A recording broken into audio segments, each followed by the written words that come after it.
আজকে আমরা dry fruit নাম সম্পর্কে জানব। আখরোট, আখরোটকে ইংরেজিতে বলে ওয়ালনাট। কাজু বাদাম, কাজু বাদামকে ইংরেজিতে বলে কাজু নাট। কাঠবাদাম, কাঠবাদামকে ইংরেজিতে বলে আলমন্ড নাট। পেস্তা বাদাম, পেস্তা বাদামকে ইংরেজিতে বলে পিস্তাচিও নাট। চীনা বাদাম, চীনা বাদামকে ইংরেজিতে বলে পিনাট। কিশমিশ, কিশমিশকে ইংরেজিতে বলে রেশিন। খেজুর, খেজুরকে ইংরেজিতে বলে ডেট।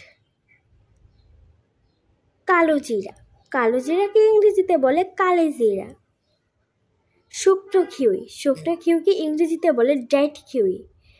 শুকনো নারকেল, শুকনো নারকেলকে ইংরেজিতে বলে ড্রাইড কোকোনাট। কুমড়ো বীজ, কুমড়ো বীজকে ইংরেজিতে বলে পাম্পকিন সিড। চিয়া বীজ, চিয়া বীজকে ইংরেজিতে বলে চিয়া সিড। ভুট্টা বাদাম, ভুট্টা বাদামকে ইংরেজিতে বলে কর্ননাট।